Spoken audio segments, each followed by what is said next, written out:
नमस्कार, अस्सलाम वालेकुम, सत श्री अकाल। मैं हूं आपका दोस्त, आपका मित्र, आपका साथी मोहम्मद अख्तर हुसैन और आप लोग फिर एक बार मेरे साथ हो अखिल भारतीय एनजीओ महामंच पे। और आज जो खबर हम आपको देना चाहते हैं उसके पहले हम आपको कुछ बताना चाहते हैं। आज पूरे भारत में कोरोना काल चल रहा है। तमाम प्रवासी मज़दूर हैं, तमाम ऐसी गरीब जनता है, तमाम गरीब गुरबा हैं जिनकी लोग मदद करने में लगे हैं, उनका सहयोग करने में लगे हैं, उनको खाना खिलाने में लगे हैं। हिंदू, मुस्लिम, सिख, ईसाई सभी लोग अपना अपना दायित्व निभाने में लगे हैं, अपना अपना फ़र्ज़ निभाने में लगे हैं। लेकिन मैं आपको बता दूं, इसी बीच एक ऐसी खबर कानपुर से आ रही है जो मैं आप तक पहुंचाने की कोशिश कर रहा हूं। वो खबर पढ़ते हुए मुझे बहुत तकलीफ़ हो रहा है, बहुत कष्ट हो रहा है, क्योंकि इस दुख की घड़ी में जब लोग एक दूसरे का साथ दे रहे हैं, गंगा जमुनी तहज़ीब को बचा रहे हैं, यहाँ तक कि प्रवासी मज़दूरों को घर भेजा जा रहा है अपने पैसे से, उस समय हमारे कानपुर के मेडिकल कॉलेज जो हैं वहाँ की जो प्रिंसिपल हैं उनका बेतुका बयान। ये तो टेररिस्ट है, कह नहीं पाए, कहना नहीं चाहिए, पर ये टेररिस्ट हैं और इनको हम वीआईपी ट्रीटमेंट दे रहे हैं और खाना पीना ये सब उसके बाद लगा रहे हैं, अपना रिसोर्सेज इन पे एग्जॉस्ट कर रहे हैं, अपने डॉक्टरों को बीमार कर रहे हैं, इनके लिए अपना खाना खत्म करा रहे हैं, होटल का बिल पे कर रहे हैं। हम लोग रोज लाख सवा लाख रुपया होटल बिल पे कर रहे हैं। इन लोगों से कितनी डॉक्टर क्वारंटीन जा रहे हैं, तो इनकी वजह से तभी तो कह रहे हैं तो ये नहीं है। तो हमारे पास एक मरीज था पॉजिटिव, वो भी चला गया, बड़ा शरीर एनआरआई था, चला ठीक हो गया, कोई नहीं था। अब इनके लिए हमारे सारा रिसोर्सेज तो इनके लिए आप कहिए, हमारे 100 किट यूज हो रहे हैं। एक किट का दाम हमको तो सब्सिडाइज मिल रहा है 500-700 रुपए का, पर एक किट का दाम गवर्नमेंट को 2500 रुपया पड़ रहा है। अब वो सोचिए 2500 और 100 किट रोज इनके लिए। ये नहीं हो तो हमें किट चाहिए नहीं, कोई नहीं होता, जीरो है। एक ओम प्रकाश भर्ती तो क्या करेंगे हम लोगों को कुछ नहीं करना, अभी उसकी रिपोर्ट नहीं आई है मैम। तो फिर एक ओम प्रकाश और भर्ती है, अच्छा है बेचारा, वो अपना बंद करके है तो बेचारा। मैम बताइए फिर जमातियों का फिर क्या करेंगे, भैया इसके लिए क्या करेंगे?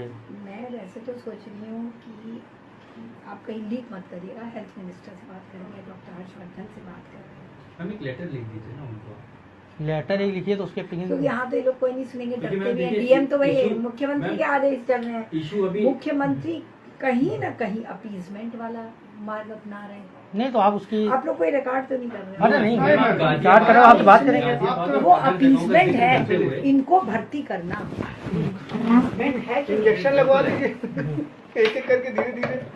यही तो गाजियाबाद का जिक्र करते हुए आप एक लेटर उनको लिख दीजिए। जिनको जेल में डालना चाहिए, आप यहाँ लाके इलाज कर रहे हो, दूसरों को इन्फेक्ट कर रहे हो, खाना पीना खिला रहे हो, दवाइयाँ बर्बाद करो, मैनपावर बर्बाद करो, किट बर्बाद करो, सपोर्ट नहीं दवाई से ज्यादा हमारा किट बर्बाद हो रहा है।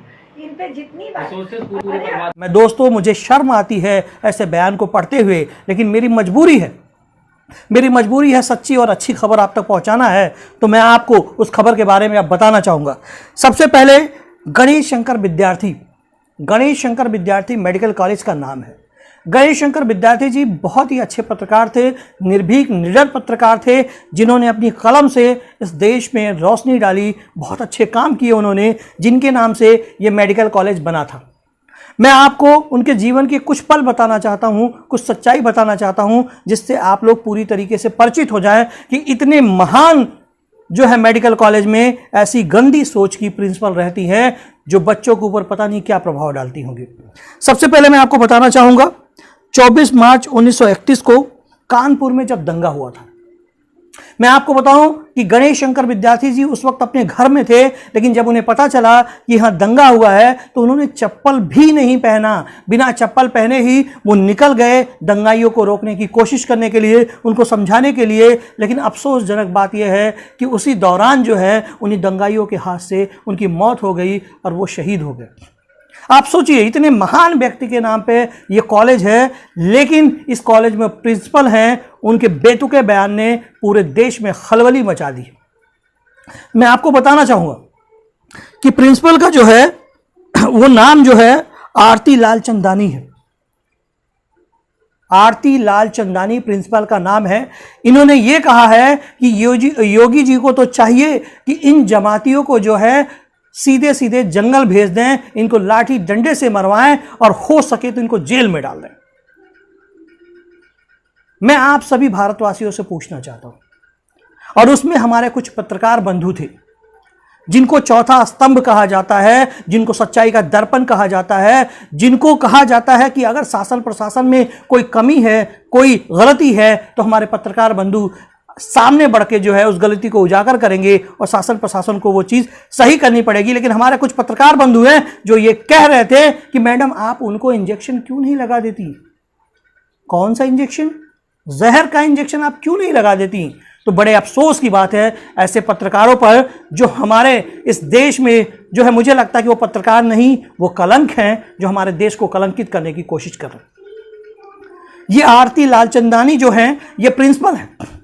मैं आप लोगों से एक बात कहना चाहूँगा, अगर इस तरीके के principal medical college, degree college, inter college यानी कि यूनिवर्सिटी में अगर इस तरह के जो है प्रिंसिपल रहेंगे तो मुझे लगता है कि वहाँ का बच्चों का पढ़ना जो है वो सार्थक नहीं होगा, क्योंकि गंदी सोच की, गंदी प्रवृत्ति के लोग हैं। ये समाज में सिवाय गंदगी, नफरत के कुछ नहीं फैला सकते, तो वो बच्चों को ज्ञान कहाँ से देंगे। मैं अपने भारत की जनता से कहना चाहता हूं, आवाम से कहना चाहता हूं, और हमारे मुख्यमंत्री माननीय योगी आदित्यनाथ से भी मैं ये कहना चाहता हूं कि इस तरीके की सोच रखने वाली प्रिंसिपल के खिलाफ आप उचित कार्रवाई करें। आप एक बात को जान लें कि यह कोरोना काल है, महामारी का काल है, और सारी दुनिया देख रही है। जिन जमातियों को कोरोना हुआ था उन जमातियों ने अपना प्लाज्मा डोनेट किया।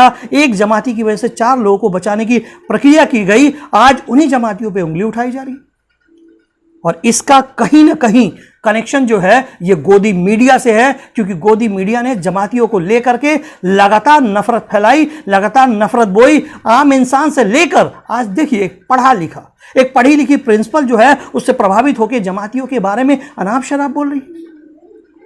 तो अगर ये नफरत गोदी मीडिया नहीं फैलाती तो शायद लोगों के दिलों में जमाती और मुस्लिम समाज के प्रति नफरत नहीं फैलती, लेकिन इन लोगों ने नफरत फैलाई।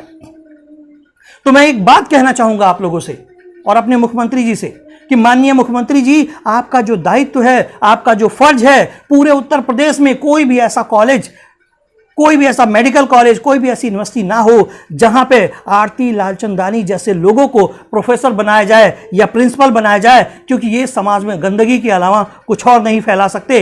तो मेरी आपसे गुजारिश है कि इन पर कड़ी से कड़ी कार्रवाई हो, और भारत के हर आवाम से रिक्वेस्ट है कि ऐसे लोगों के खिलाफ आप अपनी आवाज़ बुलंद करें, ऐसे लोगों के खिलाफ आप आवाज़ उठाएं, क्योंकि उन्हीं कॉलेजों में आपके बच्चों को पढ़ना है, उनका भविष्य बनना है। ये लोग आपके बच्चे के भविष्य को खराब कर सकते हैं, उनको बर्बाद कर सकते हैं। तो ऐसे लोगों को इस पद पे नहीं रहना चाहिए। यही मेरी आप लोगों से गुजारिश है, हमारे मुख्यमंत्री जी से गुजारिश है। और एक चीज और कहना चाहेंगे आपसे, ऐसी खबरें मैं आपके लिए लेकर आता रहूंगा, सच्चाई से आपको रूबरू कराता रहूंगा। आखिरी दम तक मैं सच के साथ हूं, सच के साथ रहूंगा और इन जैसे लोगों का विरोध करता रहूंगा। अखिल भारतीय एनजीओ महामंच के साथ मोहम्मद अख्तर हुसैन, एक भारत नेक भारत। जय हिंद, जय भारत।